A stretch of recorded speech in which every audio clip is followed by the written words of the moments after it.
주일 예배 오신 성도님들을 사랑하고 축복합니다. 오늘 이곳에 올 수 있는 것도 하나님의 은혜인 줄 믿습니다. 우리 옆 사람과 함께 인사하실까요?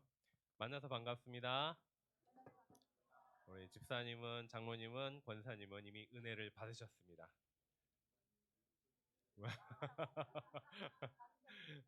너무 말이 긴가요? 네. 우리 다 같이 일어나셔서 먼저 우리에게 은혜 주신 주님께 찬양으로 영광 돌리겠습니다.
할렐루야. 사랑과 은혜가 풍성하신 하나님 감사합니다.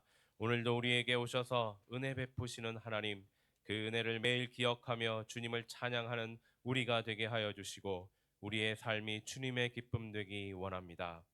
이 시간 주님의 보혈의 은혜로 이곳을 덮어주시고 주님 홀로 영광 받아 주시옵소서. 주님만 찬양합니다. 주님만 예배합니다. 예수님의 이름으로 기도드립니다. 아멘. 우리 사도신경으로 우리 신앙을 고백하겠습니다. 나는 전능하신 아버지 하나님 천지의 창조주를 믿습니다. 나는 그의 유일하신 아들 우리 주 예수 그리스도를 믿습니다. 그는 성령으로 잉태되어 동정녀 마리아에게 나시고 본디오 빌라도에게 고난을 받아 십자가에 못 박혀 죽으시고 장사된 지 사흘 만에 죽은 자 가운데서 다시 살아나셨으며 거기서 하신 하나님 우편에 계시다가 거기로부터 살아있는 자와 죽은 자를 심판하십니다. 나는 성령을 믿으며 거룩한 공교회와 성도의 교제와 죄를 용서받는 것과 몸의 부활과 영생을 믿습니다. 아멘. 네, 다 같이 자리에 앉으셔서 우리 찬양으로 주님께 올려드리겠습니다.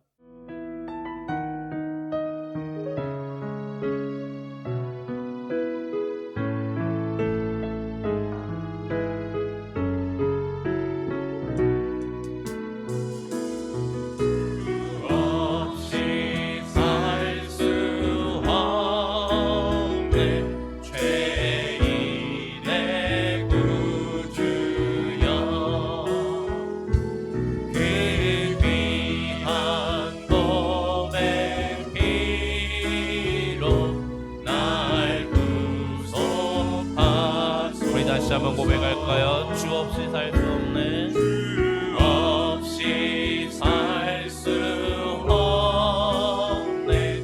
죄인의 구주여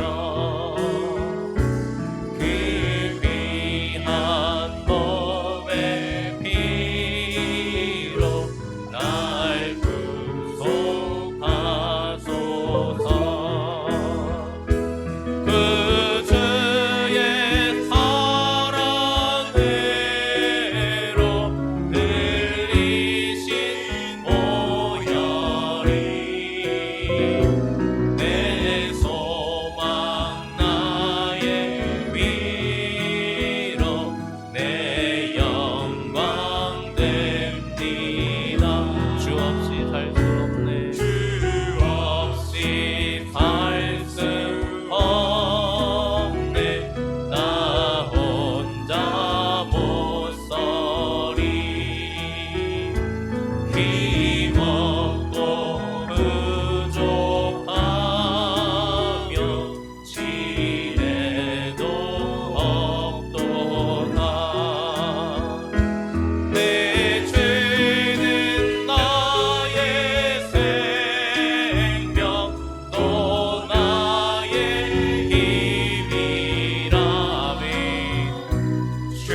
묵상하면서 우리의 고백이 되기를 원합니다.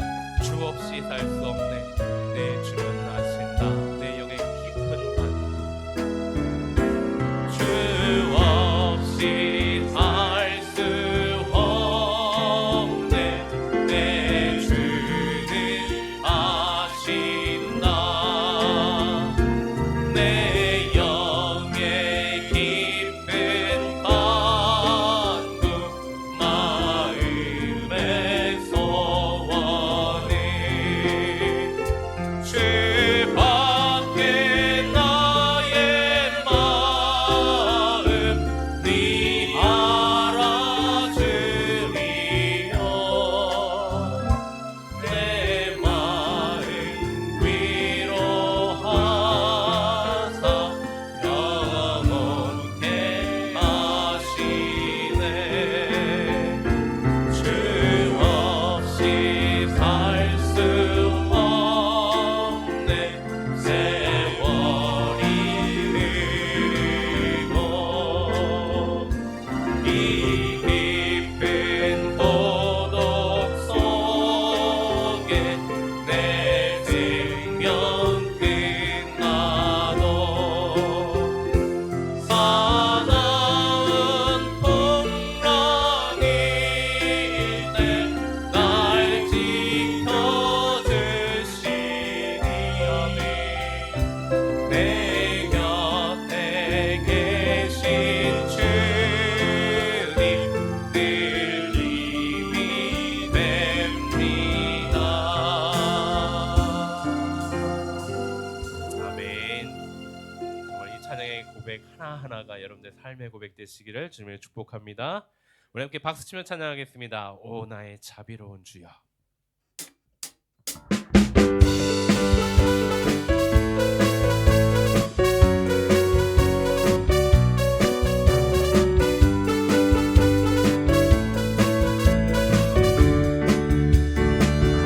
오 나의 자비로운 주여.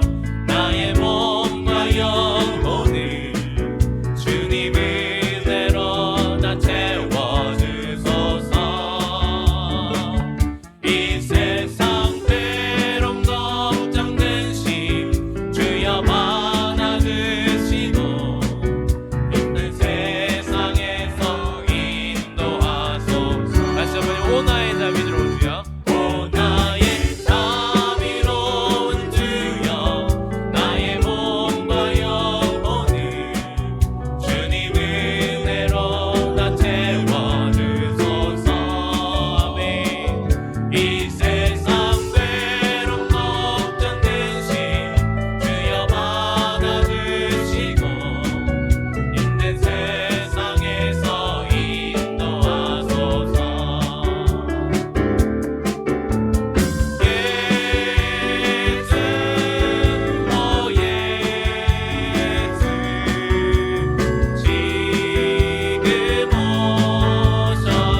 은혜가 오늘 여러분 삶 가운데 충만하기를 정말 바라고 축복합니다.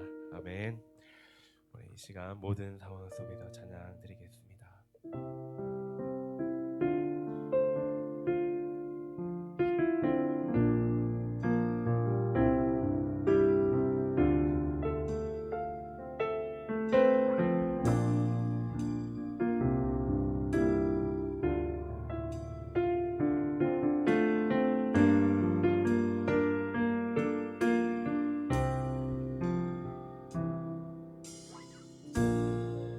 모든 상황 속에서 주를 찬양할지라. 주는 너의 큰 상급 큰 도움이시라. 주의 얼굴 구할 때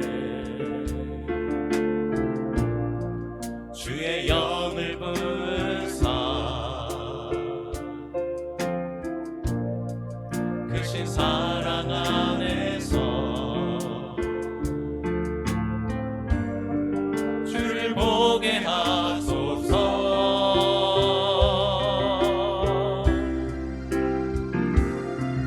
내 영혼이 확정되고 확정되어 사오니 믿음에는 들어 주를 바라봅니다.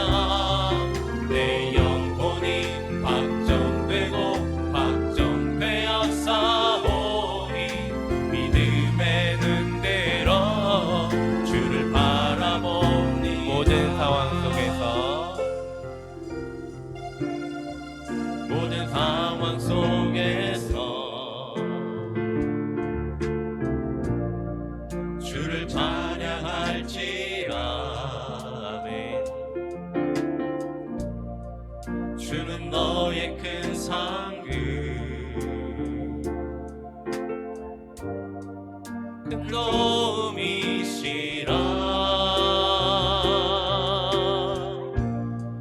주의 얼굴 구할 때 주의 영을 부으사 크신 사랑 안에서 주를 보게 하소서.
여러분들의 영혼이 주님을 찬양하는 자로 확정되었습니다. 이 시간 오직 하나님만 예배하며 정말 주님만 찬양하며 나아가길 원합니다.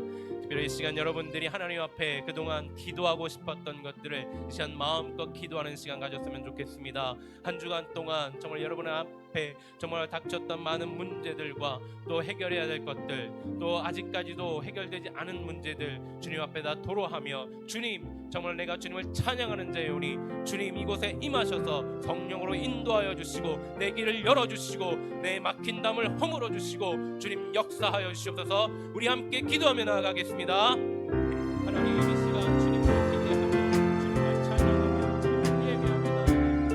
하나님 이곳에 임하셔서 내 기도를 들으시고 하나님 응답하여 주시기 바랍니다. 내 안에 갇힌 모든 것들, 내 안에 닫혀있는 것들 다 열리게 하여 주시고 하나님 정말 주님만 바라보며 주님 앞에 나아갈 때 내 모든 묶인 것들이 풀리며 정말 우리의 모든 것들 하나님께로 집중하여 정말 주님만을 높이는 삶, 주님만을 찾는 삶이 되시기를 간절히 간절히 바라옵나이다. 하나님 이 시간에 임하여 주시옵소서. 우리 가운데 임하여 주시옵소서. 주의 영광 함께하여 주시옵소서. 주의 성령을 보내주셔서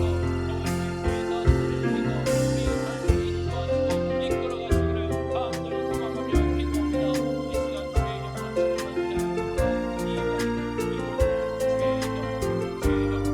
소망하며 기도합니다. 이 시간 주의 영광 주님만 기다립니다. 이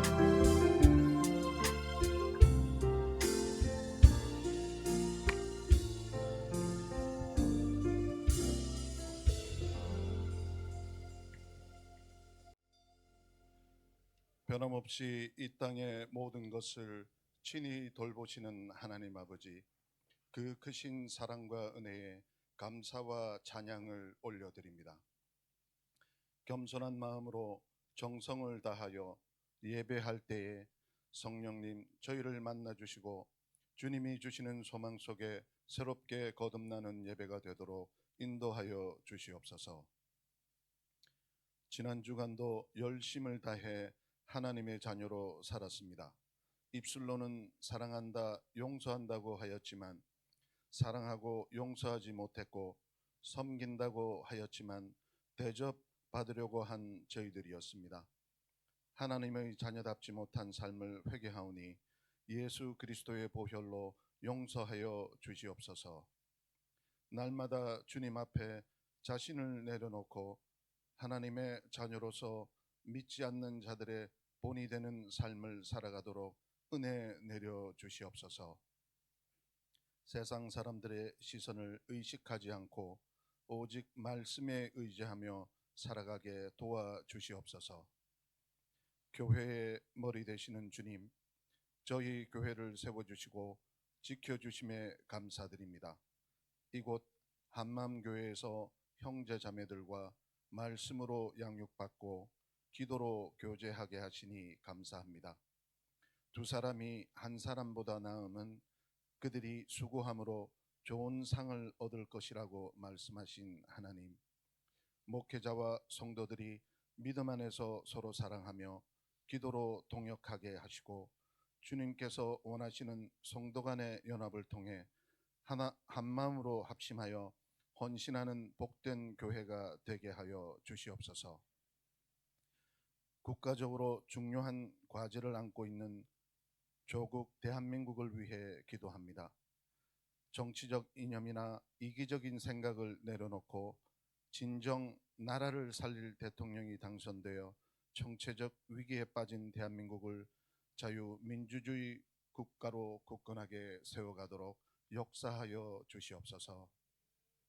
물질의 어려움과 육신의 연약함, 그리고 여러 가지 관계에서 오는 어려움으로 근심 중에 있는 성도들이 있사오니 갈급한 심령으로 기도할 때 응답하여 주시옵소서. 고난과 시험이 있는 그곳에 하나님을 만나는 자리임을 깨닫는 은혜를 주시옵소서. 물질의 축복에만 만족하는 것이 아니라 영의 축복을 사모하며 기도에 힘쓰는 저희들이 되게 하여 주시옵소서.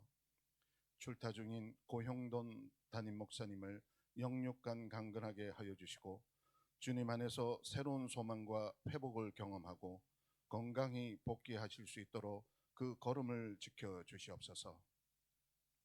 강준원 목사님과 현명의 전도사님에게도 성령 충만함을 주셔서 항상 새 힘을 주시고 주님의 뜻을 이루는 사역자가 되도록 인도하여 주시옵소서. 복음의 진리를 전하는 곳곳의 선교사님들에게도 힘과 지혜를 더하셔서 복음 전파의 사명을 기쁨으로 감당하게 하여 주시옵소서. 말씀을 전하실 양휘석 목사님께 은혜를 부어주사 단비가 되는 복된 말씀을 전하게 하시고 주시는 말씀을 통해 저희들이 깨닫고 변화되어 새로워지는 은혜와 감격의 시간이 되도록 역사하여 주시옵소서. 찬양으로 영광 돌리는 찬양대의 찬양을 받아주시고 맡겨주신 각 부서에서 묵묵히 봉사하는 모든 손길들을 축복하여 주시옵소서.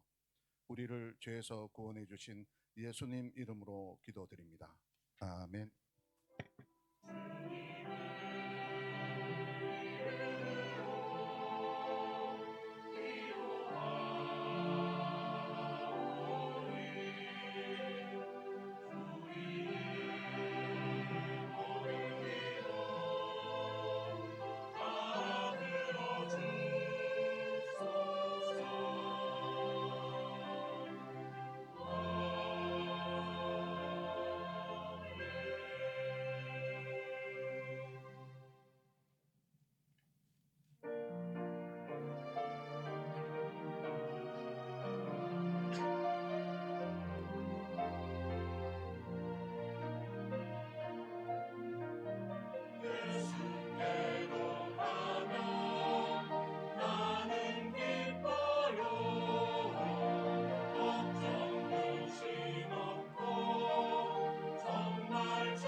성가대 고백이 우리 모두의 고백이기를 원합니다. 오늘 예배 끝나고 돌아가는 우리 마음속에 정말 주님 때문에 기쁜 그 마음이 가득하기를 또한 소망합니다. 우리 함께 말씀을 읽고 또 나누도록 하겠습니다. 오늘 함께 나눌 말씀은 누가복음 1장 26절에서 38절의 말씀입니다. 누가복음 1장 26절에서 38절의 말씀을 교독하고 마지막 한 절은 같이 읽도록 하겠습니다. 제가 먼저 읽겠습니다.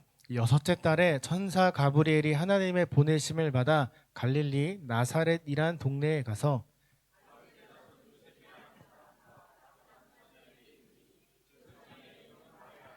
그에게 들어가 이르되 은혜를 받은 자여 평안할지어다 주께서 너와 함께 하시도다 하니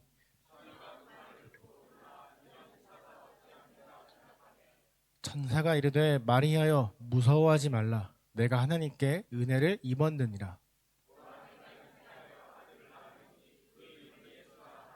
그가 큰 자가 되고 지극히 높으신 이의 아들이라 일컬어질 것이요 주 하나님께서 그 조상 다윗의 왕위를 그에게 주시리니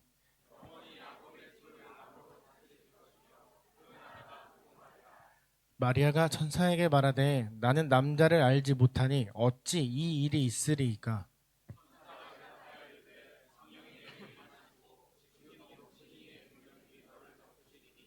이름으로 나실까 거룩한 이는 하나님의 아들이라 일컬어지리라. 보라 내 친족 엘리사벳도 늙어서 아들을 배었느니라. 본래 임신하지 못한다고 알려진 이가 이미 6달이 되었나니. 우리 함께 읽습니다. 마리아가 이르되 주의 여종이오니 말씀대로 내게 이루어지이다 하매 천사가 떠나가니라. 아멘. 오늘 우리가 나눌 이 말씀은 아마 한 번 이상씩은 다 들어보셨을 본문입니다. 천사가 마리아를 찾아와서 너 아기를 갖게 될 거야 라고 말하는 내용이죠. 오늘 우리는 이 본문을 통해서 두 가지를 함께 깨달았으면 좋겠습니다. 첫 번째로는 남자를 알지 못했던 10대 소녀 마리아가 이 충격적인 소식을 듣고 보였던 반응과 믿을 수 없었던 이야기를 어떻게 믿음으로 받아들였는지 이 두 가지를 나누고 함께 깨닫기를 원합니다. 오늘 우리는 26절부터 읽었지만 누가복음 1장 전체를 한번 살펴보려고 합니다. 1장 전체를 보면 마리아 외에도 주의 사자가 한 사람을 찾아가 이제 넌 아기를 갖게 될 거야 라고 말하는 장면이 나옵니다. 그 사람은 오늘 우리가 살펴볼 마리아보다 훨씬 더 뛰어난 믿음을 가진 사람이었고 마리아보다 더 높은 계층의 사람이었어요. 그리고 우리는 그 사람과 마리아의 반응과 차이점에 대해서 먼저 알아야만 합니다. 그 사람은 세례 요한의 아버지 사가랴입니다. 이 사가랴는 오랜 시간 동안 아이를 갖지 못했고 이미 포기한 상태였습니다. 어느 날 주의 사자가 나타나서 이렇게 이야기를 해요. 너 아이를 가질 거야. 그런데 사가랴는 믿지 않습니다. 누가복음 1장 18절에 보면 이렇게 말을 합니다. 사가랴가 말을 해요. 내가 그걸 어떻게 합니까? 내가 지금 나이가 몇 살인데 아이를 낳는다고 하십니까? 말도 안 되는 소리 하지 마세요. 이렇게 이야기를 해요. 여러분 사가랴는 제사장이에요. 다른 사람들의 대신에 하나님의 말씀을 연구하고 하나님의 말씀이 살아있다라고 전할 의무가 있는 제사장이에요. 그가 정말로 하나님을 사랑하고 정말로 하나님을 믿고 그 말씀을 신뢰했던 제사장이라면 그 말을 듣고 아멘이라고 받아들여야 됐어요. 사람들에게 삶의 모범이 되고 또 그 말씀을 치열하게 연구해 전할 의무가 있는 제사장이 하나님의 말씀을 들었는데 믿지 못하고 있어요. 신뢰하지 않아요. 회의적인 반응을 보이고 있어요. 늙은 남녀가 아이를 낳을 수 없다라는 건 그때나 지금이나 다르지 않으니까요. 그는 의심해요. 제사장이면서 믿지 않아요. 그날도 하나님의 말씀을 묵상했으면서 그 말을 신뢰하지 않아요. 그래서 하나님의 그 말씀에 토를 달고 있는 거죠. 그런데 하나님은 그의 의심, 그의 이런 회의적인 시선과 상관없이 정말 아기를 주셨어요. 그리고 이제 의심의 결과로 아기가 태어날 때까지 말을 하지 못하게 되었죠. 그가 벙어리가 된 지 6개월이 되었을 때 이제 또 한 천사가 한 여자아이를 찾아갑니다. 그리고 첫 마디가 이렇게 인사를 해요. 은혜를 받은 자여 평안할지어다 주께서 너와 함께 하시도다. 우리 한번 상상해 볼까요? 여러분들이 각자 방에 혼자 있는데 갑자기 천사가 띡 나타나서 은혜를 받은 자여 평안할지어다 주께서 너와 함께 하시도다 라고 말하면 여러분 어떤 반응을 보이실까요? 일단 믿지 않겠죠. 일단 믿는다고 해도 감사합니다. 근데 누구세요? 왜 우리 집 오셨어요? 왜 절 찾아오셨어요? 천사요? 가브리엘요? 무슨 이거 몰카예요? 이렇게 반응하지 않을까요? 이게 일반적인 반응이죠. 그런데 천사가 나타나서 은혜를 받은 자여 평안할지어다 주께서 너와 함께 하시도다 라는 인사에 이 10대 소녀 마리아는 이렇게 반응을 합니다. 29절이에요. 처녀가 그 말을 듣고 놀라 이런 인사가 어찌함인가 생각하매. 처음 보는 사람이 찾아와서 여자 10대 소녀 처녀인 자기에게 이야기를 해요. 뭐라고 말하죠? 은혜 주께서 너와. 이 당시엔 잘 모르는 남자가 한 여자아이를 찾아가서 인사하는 게 일반적이지 않았어요. 그런 사회적 분위기 속에 처음 보는 남자와 같은 이가 와서 이런 인사를 하니까 당황했을 거예요. 29절을 다시 보면 저 맨 끝에 생각하매라는 이야기가 있어요. 우린 이 말에 주목해야 돼요. 마리아는 굉장히 지금 당황스럽고 이성적으로 이해가 되지 않는 그 상황에서 생각이라는 걸 하고 있어요. 이 단어의 뜻이 뭐냐면 굉장히 심사숙고하다라는 거예요. 왜 나에게 이런 일이 일어났지? 왜 처음 본 사람이 나에게 와서 하나님에 대한 이야기를 하는 거지? 저 사람은 누구일까? 이 상황은 무엇일까? 내가 어떻게 반응해야 될까? 심사숙고하며 생각하고 있는 거예요. 처음 보는 남자가 와서 말하는 것도 이상한데 그 인사가 너무 의미심장했거든요. 그리고 그렇게 고민하고 생각하는 그 마리아를 향해 천사가 이렇게 이야기를 해요. 너 아기를 갖게 될 거야. 여러분 이 당시에 마리아의 나이가 몇 살이었을까요? 15살이었습니다. 물론 지금과 그때 뭐 나이가 다 좀 사회적으로 다르긴 하지만 그때도 15살은 확실히 어린 나이였어요. 우리 한 번 더 생각해 보죠. 여러분들이 15살이었던 제가 15살이었던 휘석이었을 때 천사가 갑자기 나타나서 이런 이야기를 하면 우린 어떤 반응을 보일까요? 우리는 사가랴처럼 똑같은 반응을 보일 거예요. 믿을 수 없는 거죠. 이해가 되지 않는 거죠. 일반적이라면 제가 어떻게 아이를 갖죠? 도대체 무슨 말씀이세요? 저는 그런 사람도 아니고 사람 잘못 찾아오셨어요. 이게 지극히 일반적인 반응일 거예요. 그런데 여러분 마리아는 좀 다른 반응을 보여요. 되물어요. 다시 묻는 거예요. 사가랴처럼 그 말을 부정하고 의심하고 믿지 않는 게 아니라 어떻게 그런 일이 가능합니까? 라고 되물어요. 이 마리아의 반응을 기억해야 돼요. 마리아의 이 반응은 저와 여러분이 그리스도인이라면 반드시 가져야 하는 자세이기 때문이에요. 되물음은 예수님을 구세주로 모신 사람들이 가져야 되는 중요한 믿음의 자세 중 하나예요. 우리 그리스도인의 믿음은 들음에서 나는 것이지만 동시에 들은 것을 받아들이기 위한 과정, 즉 질문이 동반되어야 해요. 상황에 대한 이해와 질문 없는 무조건적인 수용은 결정적인 순간에 흔들리고 말아요. 들은 것에 대한 질문과 의문을 갖고 그래서 어떻게 해야 합니까? 그래서 내가 이걸 어떻게 이해해야 합니까? 하나님 오늘 나에게 무슨 말씀을 하시는지 알려주세요 라는 질문을 반드시 던져야 돼요. 그러지 않으면 우리가 하는 고백들에 대해 누군가 어떠한 날카로운 질문을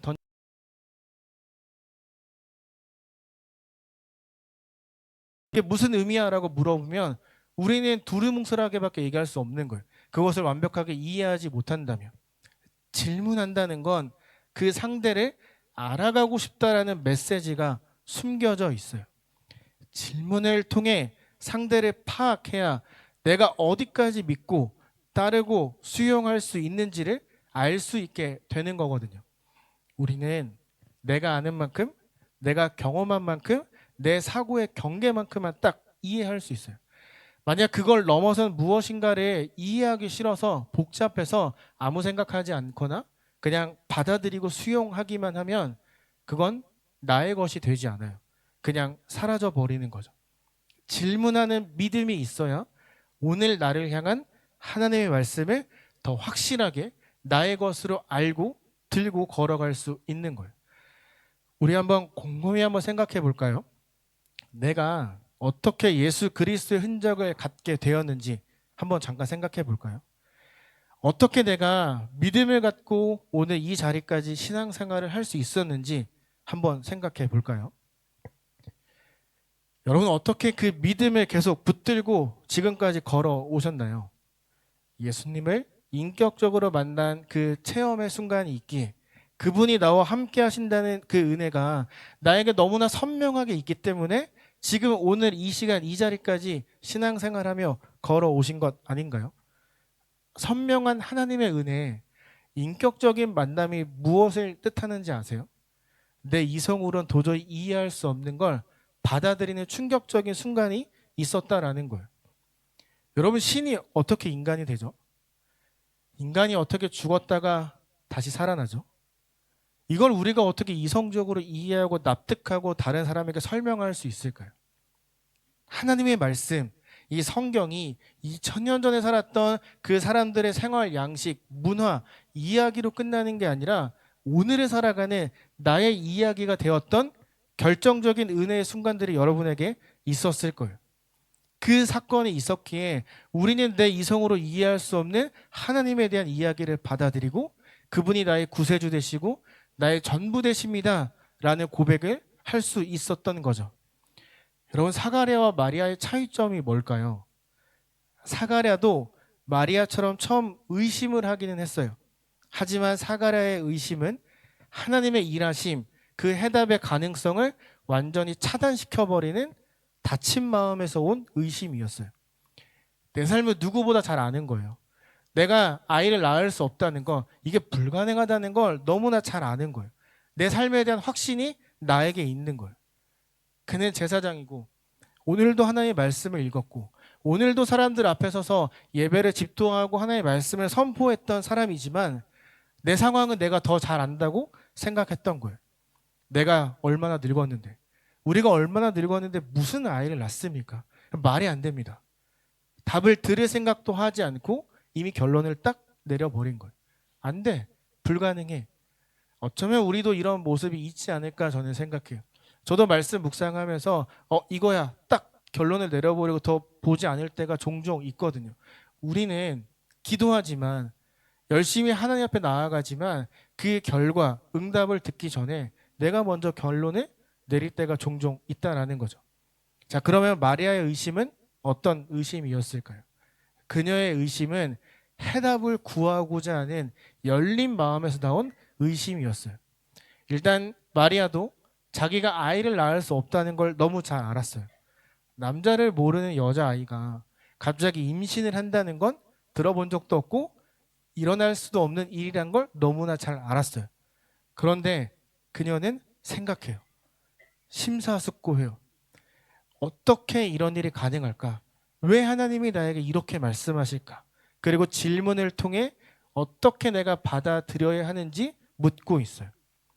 내 이성으로는 이해가 되지 않지만 하나님, 내가 내 삶의 통제권을 내려놓겠습니다. 하나님이라면 하실 수 있다고 저는 믿어요. 그럼 내가 어떻게 해야 될까요? 말씀해 주세요. 그 말씀을 믿고 내가 따라갈게요. 해답을 달라고 묻고 있어요. 하나님이란 존재를 머리에만 가두고 머리로만 이해하는 게 아니라 가슴으로 받아들이기 위해 정말 하나님이 살아계신 분이라는 걸 삶으로 고백하기 위해 그 상황에 대한 의문을 갖고 질문을 던지고 있는 거죠. 우리가 이해할 수 없는 상황 앞에 서 있을 때 혹은 무엇인가를 결정해야 되는 그 순간 앞에 있을 때 여러분은 어떤 믿음의 반응을 보이고 선택하고 살아오셨나요? 여러분들이 갖고 있는 그 의심은 하나님의 일하심을, 해답을 듣지 않으려는 다친 마음에서 온 의심이었나요? 아니면 정말로 해답을 알고 싶어서 하나님의 일하심을 보고 싶어서 기대하고 열린 마음으로 하나님을 바라보고 있었나요? 우리가 신앙생활을 하면서 내가 믿고 있는 그 대상에 대한 질문, 의문, 궁금증 매일매일 가져야 돼요. 그래야 그분이 말씀하시는 게 오늘 나의 것이 될 수 있고, 그래야 그분이 말씀하시는 모든 것들이 다른 사람들의 고백이 아니라 나의 삶의 고백과 간증과 은혜로 나타날 수 있기 때문이에요. 전 이게 굉장히 중요하다고 생각해요. 치열하게 고민하면서 싸워내며 얻어야 예수 그리스도가 나의 진짜 전부입니다 라는 고백을 할 수 있는 거거든요. 그런 시간이 있어야 하나님이 정말로 내 삶에서 일하고 계시는구나, 그걸 눈으로 보고 피부로 느낄 수 있거든요. 믿을 수 없는 무엇인가에 대한 믿음을 갖기 위해 마리아의 믿음은 단계적으로 짧은 시간이지만 성장해요. 저도 여러분도 하나님을 향한 믿음의 단계가 조금씩 점진적으로 성장했을 거라고 믿어요. 믿음을 갖도록 하는 그 그리스도인의 신앙 체험은 각자 다 다르죠. 우리가 믿고 고백하고 돌아서서 받아들이고 그 삶에 적용시키는 시간과 속도가 다 다른 것처럼 마리아도 오늘 이 시간 점진적으로 하나님을 받아들이고 믿음이 성장하고 있어요. 먼저 그녀는 유연한 의심의 시간을 가져요. 말씀드린 것처럼 천사에게 말도 안 돼요 라고 하지 않고 어떻게 가능합니까? 닫힌 질문이 아니라 열린 질문을 하고 있어요. 이게 어떻게 가능합니까? 이게 말도 안 돼요, 불가능해요 라는 뜻이 아니라 내가 여전히 믿기 힘든데요, 하나님이 말씀하시니까 듣고 싶어요. 그게 어떻게 가능한 거죠? 라는 의미가 담겨져 있는 이야기예요. 겉은 굉장히 유연하게 반응하면서 마음은 강하게 붙들고 있는 거예요. 내가 당신의 말을 듣고 신뢰할 수 있도록, 이 말이 하나님에게서 온 것이라는 걸 내가 확신할 수 있도록 더 많은 정보를 나에게 주세요. 더 말씀해 주세요. 그럼 내가 믿겠습니다.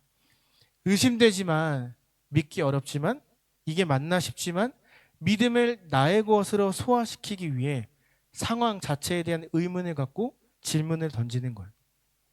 도저히 이해할 수 없는 내 사고체계와 이성을 허물려면, 그 말씀을 정말로 나의 가슴으로 받아들이고 싶다면 우리도 마리아처럼 매일매일 하나님 어떻게 일하실 거예요?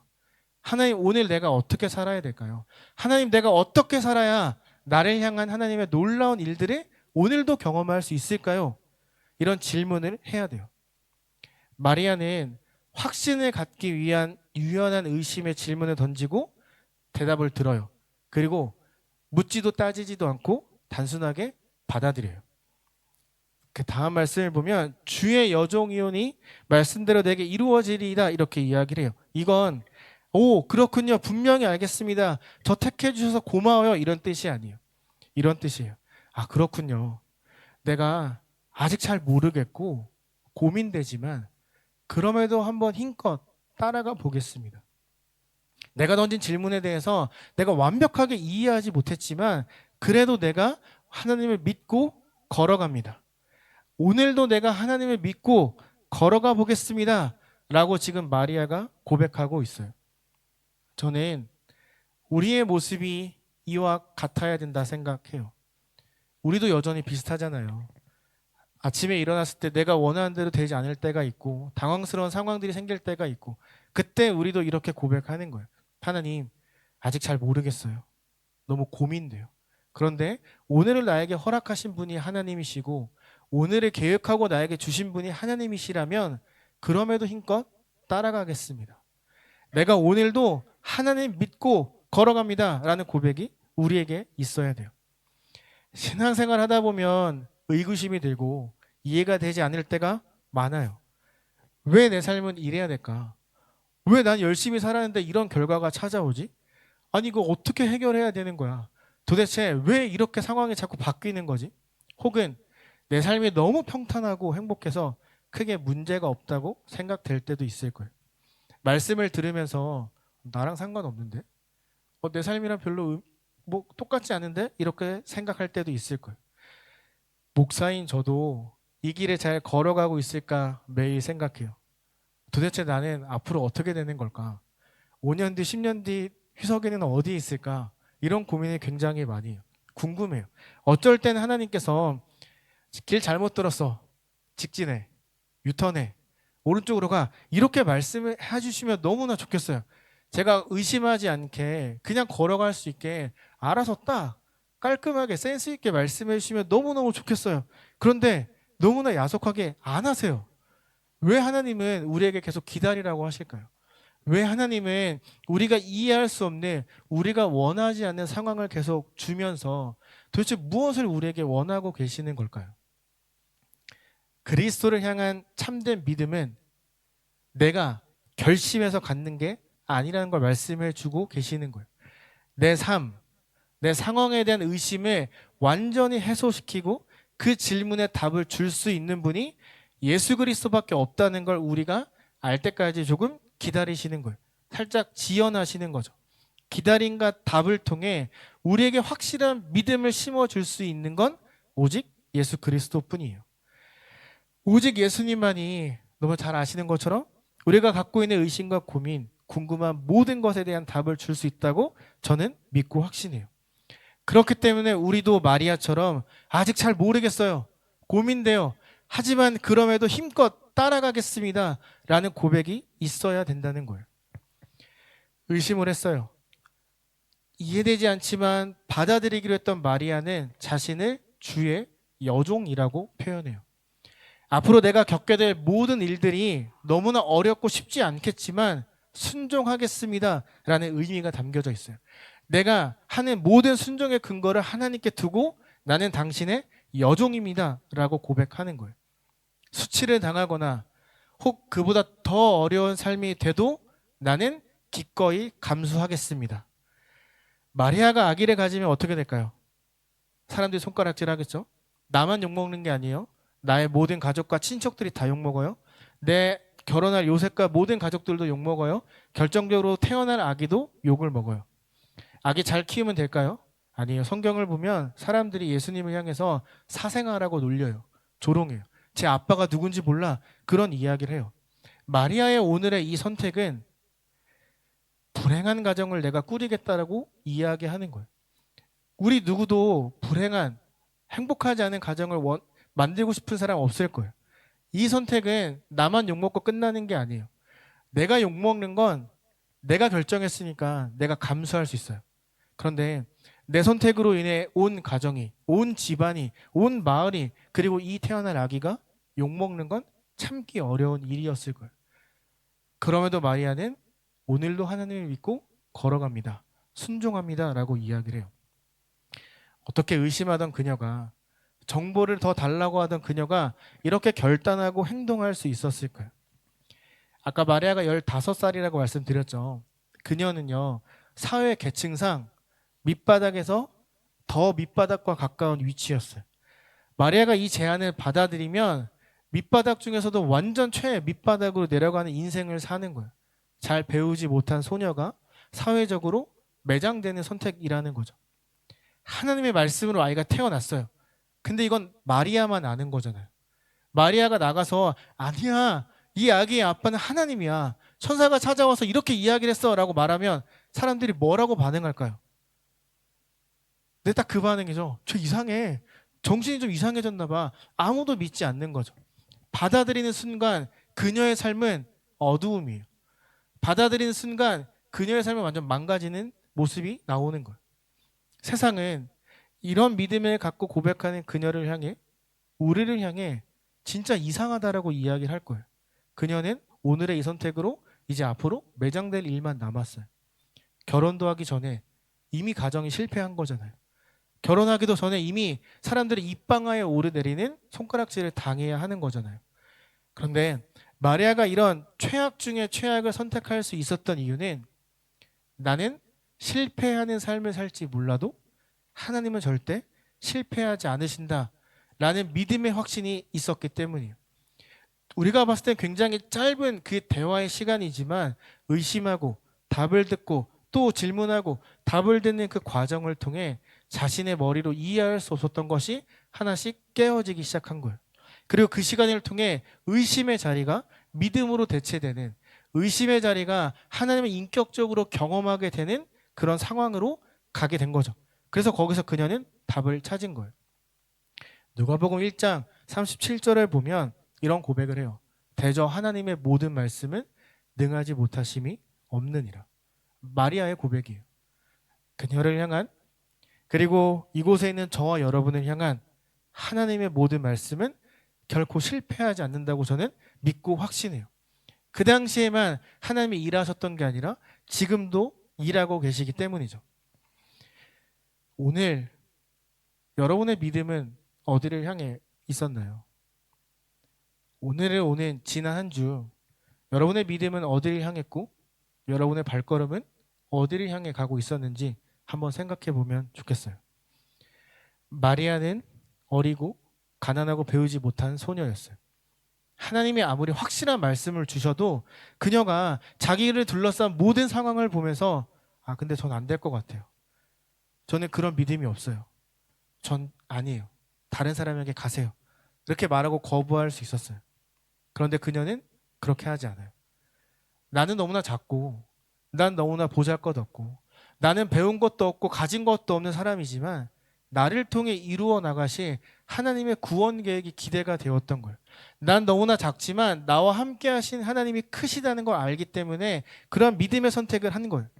그녀의 순종은 결코 단순하지 않아요. 체면과 명예를 중시하던 엄격한 문화였기에 그 자리에서 그날 가족들에게 죽임을 당할 수도 있었어요. 마을 사람들에게 돌을 맞을 수 있었어요. 그럼에도 그녀는 목숨을 걸고 하나님의 뜻을 받아들여요. 마리아의 믿음이 뛰어났기 때문이 아니에요. 그녀가 특출나게 뛰어난 사람이었기 때문이 아니에요. 딱 하나예요. 질문하고 얻은 정보를 통해 답을 찾았기 때문이에요. 갈 바를 알지 못했지만 그 길을 갔어요. 일하실 하나님을 믿고 오늘을 걸어가는 거예요. 저와 여러분도 이런 삶을 살아야 돼요. 진정한 그리스도인, 정말 말씀을 사랑하고 묵상하고 그것들 고백대로 살아가기를 원하는 그리스도인 되려면 갈 바를 알지 못하더라도 가야 돼요. 신앙은 흥정이 아니죠. 하나님, 내가 이거 했으니까 이거 주세요. 내가 하나님께 이만큼 드렸으니까 이 정도는 주셔야 되는 거 아니에요? 내가 하나님을 위해 이렇게 헌신했는데 왜 안 주세요? 내가 이렇게 물질과 시간, 에너지 쏟았으니까 이젠 내 삶 풀리게 해 주셔야죠. 신앙은 흥정이 아니에요. 갈 바를 알지 못해도 걸어가는 것, 그게 신앙이고 믿음이죠. 그리고 우리의 삶은 죄송하지만 순탄할 수 없습니다. 고린도후서 말씀을 보면 그러므로 우리가 낙심하지 아니하노니 우리의 겉사람은 낡아지나 우리의 속사람은 날로 새로워지는도다. 아멘. 우리는 순탄하지 않아요. 우리의 겉은 계속 풍파에 치이고 넘어져서 낡아져요. 하지만 그럴수록 우리의 속사람은 날로 새로워지고 힘을 얻게 되는 거죠. 그러한 우리의 겉사람이 낡아지는 실망과 역경이 있어야 하나님과 더 진득한 깊숙한 관계를 맺을 수 있는 거죠. 때로 찾아오는 환난, 고난은 우리의 내면과 신앙, 영혼을 더 아름답게 만들어 가고 있는 거죠. 하나님은요, 마리아뿐만 아니라 여기에 계신 모든 분들을 향한 각자의 계획을 갖고 계세요. 그리고 이미 그걸 이루기로 작정하셨어요. 혼자서 할 수 있는 그 모든 일에 우리를 옆에 세워주셨어요. 함께 하자고 손을 내밀어 주셨어요. 우리를 통해 이 세상을 구원하고자 하는 그 이야기를 써내려가기로 마음 먹으셨어요. 내가 열심히 살아서 하나님이 드러나는 게 아니에요. 이미 정해놓은 길 안에 우리가 걸어가며 하나님과 함께 하나님을 드러내는 거예요. 여러분, 처음에 한글 배울 때 어떻게 하죠? 연한 글씨 위에 우리가 따라 쓰면서 외우잖아요. 그것처럼 저와 여러분은 이미 결과가 정해진 이야기를 읽고 쓰면서 걸어가기만 하면 되는 거죠. 이미 다 해두셨어요. 마리아는 자신의 처지가 비록 가난하고 어리고 가진 것 없는 사람에 불과했지만 신경 쓰지 않기로 했어요. 그 일을 이루겠다고 하신 분이 하나님이면 무조건 이루어질 거라고 믿고 기꺼이 하나님께 내 삶을 드리기로 선택한 거예요. 여러분, 마리아는요, 십자가를 알기도 전에 이 길을 갔어요. 저와 여러분은 그래도 마리아보다 더 나은 조건에 있어요. 우리는 십자가의 길을 이미 알잖아요. 예수님께서 이루어내신 성취와 놀라운 일들을 보았고 들었고 결과를 다 알고 있는 사람이 저와 여러분들이잖아요. 그렇다면 우리는 최소한 마리아보다 갈 바를 알고 가는 사람들이라는 뜻이에요. 그리스도 안에 한 형제된 한마음 가족 여러분, 하나님은 저와 여러분을 통해 정말 놀라운 일을 계획하셨고 함께 하고 싶어 하세요. 그리고 그 계획이 틀리지 않았다는 걸 보여주기 위해 이 땅에 오셨고 우리를 인격적으로 만나 주셨어요.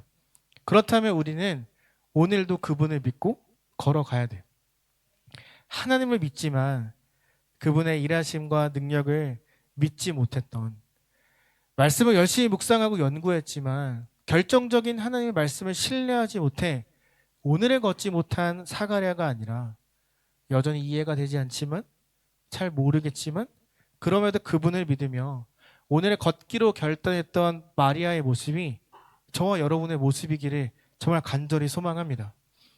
아마 내일부터, 아니 오늘 끝나고 집에 돌아가는 순간부터 다양한 상황과 일들이 우리 삶 가운데 펼쳐질 거예요. 내 마음을 흔드는 그때 우리 이렇게 고백해 보면 어떨까요? 하나님, 오늘도 걸어갑니다. 하나님, 그럼에도 내가 오늘도 걷겠습니다. 하나님, 내가 잘 모르겠지만 그래도 하나님이 나와 함께 하심을 내가 믿기에 오늘도 뚜벅뚜벅 걸어가겠습니다. 이 고백이 저와 여러분의 한 주간의 고백이기를 바랍니다. 혼자 두지 않으시고 함께 걷기를 원하고 이미 함께 걷고 계시는 그분과 아까 우리가 찬양했던 것처럼 모든 상황 속에서 견디고 이겨내는 한마음 가족들이 되기를 저도 저의 자리에서 간절히 기도할 테니 여러분들도 그렇게 기도하며 신앙의 길을 함께 걸어가는 우리가 되기를 예수님의 이름으로 소망하며 축복합니다. 제가 기도하겠습니다. 하나님, 오늘 우리는 어쩌면 매일의 삶을 사가랴처럼 기도하지만 말씀을 묵상하지만 믿지 못하며 살아갔던 때도 있었음을 고백합니다. 하나님, 오늘부터는 우리 마리아처럼 하나님의 말씀을 받아들이려고 노력하고 이해가 되지 않지만 그럼에도 오늘을 걸어가고자 하는 믿음과 결단을 내리는 이 시간 되기를 주님 간절히 원합니다. 한 주를 살아가며 우리의 마음을 흔드는 모든 상황 속에서 하나님이 그럼에도 오늘 하나님과 함께 걷습니다. 이 고백이 우리 가운데 흘러넘치는 한마음 모든 가족들이 되기를 기대하며 사랑이 많으신 예수님의 이름으로 기도합니다. 아멘.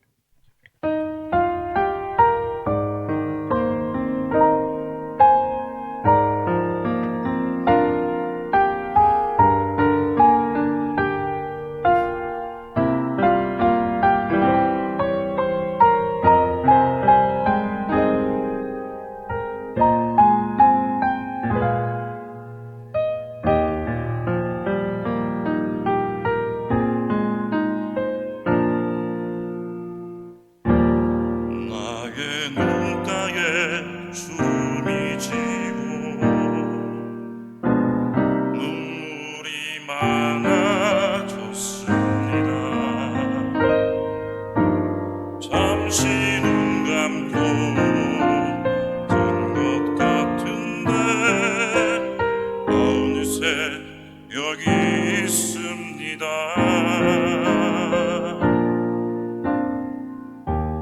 가슴 아픈 날도 많았었고 기쁜 날도 있었습니다. 짧은 여정에 뒤돌아보니 하나님의 은혜입니다. 지금까지 나의 여정은 모두 하나님의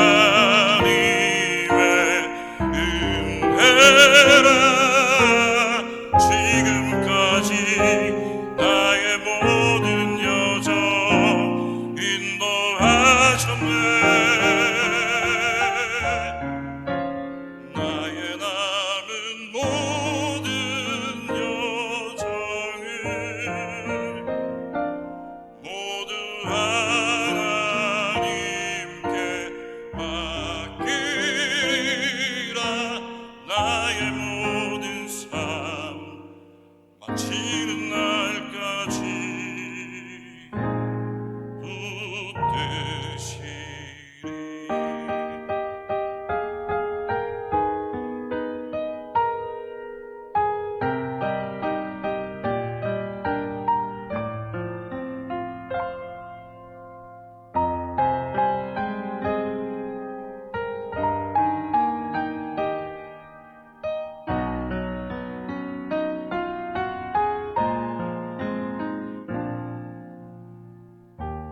가슴 아픈 날도 많았었고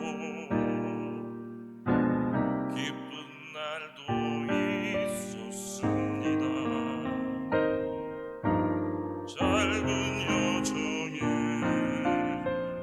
뒤돌아보니 하나님의 은혜입니다. 지금까지 나의 여정은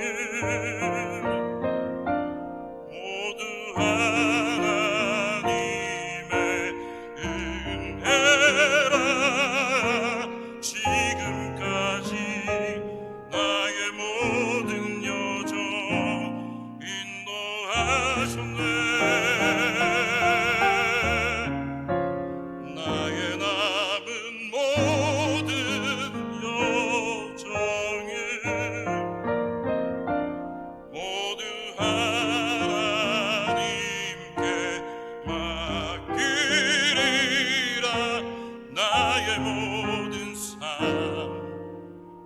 마치는 날까지 붙드시리.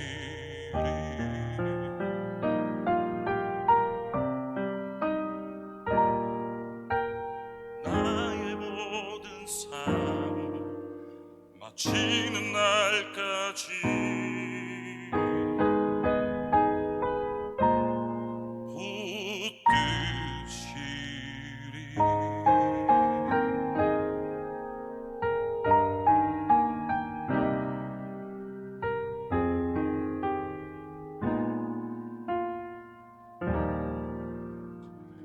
감사합니다. 함께 기도하시겠습니다. 우리의 모든 인생을 주장하여 주시고 지금까지 인도하여 주신 하나님께 감사를 드립니다. 우리의 모든 삶이 주의 은혜임을 다시 한번 고백하며 또 앞으로 남은 날들도 주님과 동행하기를 간절히 바라고 기도합니다. 이 시간 간절한 마음과 감사하는 마음으로 하나님께 예물을 드립니다. 이 예물이 쓰는 곳마다 하나님의 그 은혜가 흘러넘치게 하여 주시고 생명의 구원의 역사가 흘러넘치게 하여 주시옵소서. 또 바친 손길 하나하나 하나님 기억하여 주셔서 어려움 가운데 힘든 가운데 드린 이 예물이 하나님 기뻐 받으시는 예물이 되게 하여 주시고 우리 각 사람의 삶과 또 모든 인생의 여정을 주님 함께 복 주시는 그러한 인생 되게 다 도와주시옵소서. 특별히 우리와 함께 하지 못하고 떨어져 있는 우리 가족들에게도 하나님 은혜를 더하여 주셔서 우리의 부모님들 또 자녀들 어디에 있든지 우리에게 주신 그 은혜를 동일하게 허락하여 주시고 항상 주님의 손으로 붙드시고 보호하여 주시기를 간절히 바라고 원합나이다. 감사드리며 예수님의 이름으로 기도드립니다. 아멘. 네, 감사합니다. 오늘 교회 소식을 전해드리도록 하겠습니다. 먼저 담임 목사님 소식은 여기 주보에 나와 있는 대로요. 6월 3일 화요일 날 이제 모든 일정을 마치시고 자카르타로 돌아오십니다. 오시면 많은 위로 또 함께 해주시기를 부탁드리겠습니다. 그리고 오늘 말씀 전해주신 양희성 목사님 그리고 그동안 양희성 목사님이 3주간 동안 저희 큐티 모임도 인도해 주셨는데 다시 한번 교회를 대신해서 감사드립니다. 네, 인물별 성경 공부는 담임 목사님 돌아오시는 대로 다시 시작하도록 하겠고요. 그리고 임직자 후보자 교육 또한 6월 달부터 시작하도록 하겠습니다. 그리고 방학 시즌을 맞이해서 우리 한국으로 혹시 이제 휴가나 들어가시는 분들이 있으시면 구역장님이나 저에게 말씀해 주시면 감사하겠습니다. 그리고 오늘 새로 등록하신 가정이 2가정이 있습니다. 우리 이상우, 서순 성도님 그리고 이종성, 이지희 성도님 잠시만 일어서 주시면 우리 박수로 환영하겠습니다. 네. 네. 감사합니다. 앞으로 좋은 교제 나누었으면 좋겠습니다. 그리고 또 올해 고3 입시 대상자들을 위해 우리 함께 기도하고 있는데요. 매주 수요일마다 기도하고 있고 또 개별적으로도 많이 기도하고 있는데 원주인은 제가 듣기로 합격을 했다는 소식을 들었는데 네, 진행 중인가요? 네.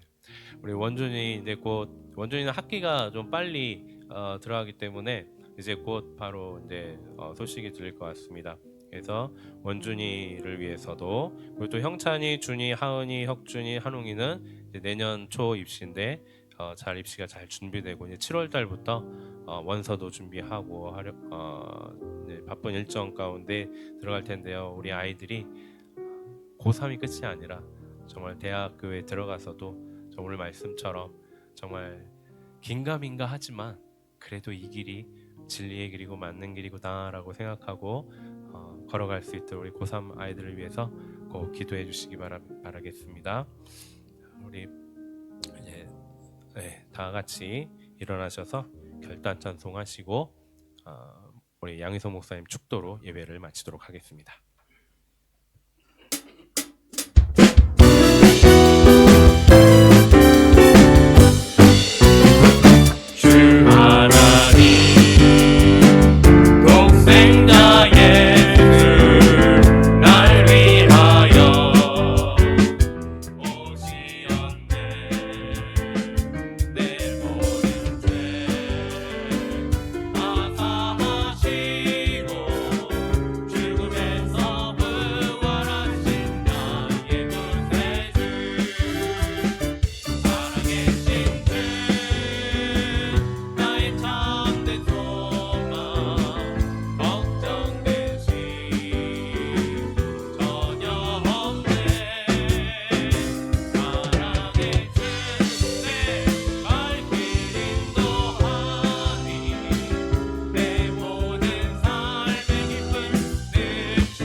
기도하겠습니다. 지금은 우리 주 예수 그리스도의 은혜와 하나님의 사랑과 성령님의 교통하심이 나의 모든 삶의 여정이 하나님의 은혜였습니다. 그러므로 오늘도 내가 걸어갑니다 라고 고백하기를 결단하고 소망하는 사랑하는 한마음교회 모든 가족들 머리 위에, 그리고 출타 중이신 목사님의 안전한 복귀와 또한 이 땅에서 하나님의 복음을 전하고 있는 모든 선교사님들 머리 위에 지금부터 영원까지 항상 함께하기를 간절히 축원하옵나이다. 아멘.